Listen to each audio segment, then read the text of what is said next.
When you see a person who is blind because of a stroke and is told they'll never heal from that stroke, I mean, after 2 weeks, if it doesn't heal, you'll normally have to live with it, and loses her job, can't drive, she's clinically blind. I'm not the person that is going to tell her, you can absolutely heal this. She has to come to that understanding on her own. So people, many times when they gather knowledge and information, the information causes them to become conscious of what they were once unconscious to. And when you have a greater level of consciousness, you see possibilities. And in a sense, you're energized by information. You're enlightened, you're filled with light in some way, and you see possibilities that you haven't seen before. Now, getting beyond the analytical mind is one of the main purposes of meditation.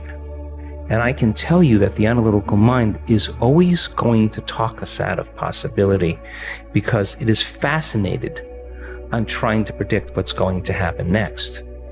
So if you can predict your future,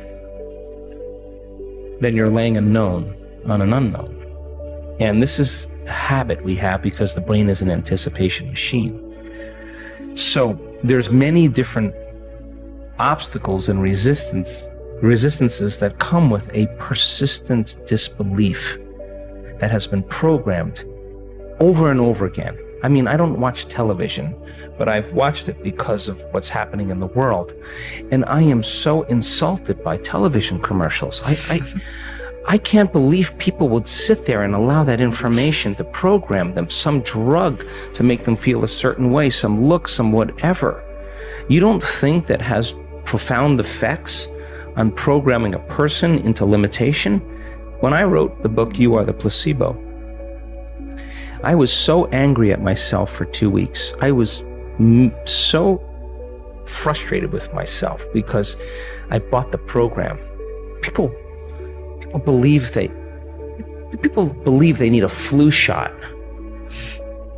because they don't believe the body's innate capacity to heal. 4 days teaching people how to elevate their state increased immunoglobulin A in our research by 50%. Immunoglobulin A is your body's primary defense against bacteria and viruses. It's better than the flu shot. It's better than a flu shot. But that's not the information that people get. So there's a layer of programming that's happening. And the beauty behind all of this is nobody's buying information any longer. I love it. And I'm not prone to believe that guy in that tube telling me the way it is, and nobody should. And more people then, as they start to wake up to information, there's a change in energy, because change in consciousness requires a change in energy. And now a greater energy causes systems that were once stable to become unstable, to become chaotic. And chaos is just unpredictable order. It's novelty, it's newness, it's an unraveling of systems. So hang on. This is a really profound time because it's got to break. And when it breaks, something better come out of it. And it's not going to be governments and politicians and religious figures and whatever leading the way. There is no one leader. Everybody's got to lead. Just like those birds that move in one direction, or those fish that are all in a school and they're moving together, give the appearance of something bigger to predators. You study that principle in biology. It's called emergence. You think that there's one leader that everybody's following. Everybody's leading. And there's a stigma we have in our minds that if you lead with too much passion in your life, you're going to lose your life. Whether you're Martin Luther King or William Wallace or Joan of Arc or Abraham Lincoln, you're going to get it. And that stigma is branded in people's minds for a reason. But this is a time in history to not die for the truth. This is a time in history to live for the truth. And if you're working on your anger and frustration, and I'm working on my fear and anxiety and my judgment, and I'm taking care of me, and you emerge in that heart of yours, and I emerge in that heart, we are going to be like-minded. We're going to be connected by that invisible field. Now everybody's leading, and you just can't take out everybody now. So we can't wait for anybody else to take care of us. This is the fundamental time where something greater's got to grip us. Something greater. And if I see you demonstrating courage, I'm gonna jump in. Mm-hmm. And all of this craziness that's going on is an important time. But when we stop doing all those things and reacting, and we start going, hey, what do you do? Oh, you're a solar panel guy? Oh, I'm a teacher. Oh, you're a doctor? Let's get together and let's start figuring out how to coexist. Oh, you're brown, I'm white, you're black. Who cares? That's the costume you're wearing to the masquerade. I celebrate your uniqueness. I'm weird too. And we're all like that. So the biggest lie is that kind of a way to create separation amongst people for the simple reason to disempower them into limitation, because now they're more dependent on pharmaceutical companies. They're more dependent on religion. They're more dependent on whatever it is that they need out there. But how can you give someone a sugar pill, a saline injection, perform some false surgery or procedure, and a certain percentage of those people will accept, believe, and surrender to the thought that they're getting an actual substance or treatment, and they begin to program their autonomic nervous system to make the exact pharmacy of chemicals equal to the substance they think they're taking. Now, is it the inert substance that's doing the healing, or is it the body's innate capacity to heal? Because that sugar pill represents, it is a symbol of possibility.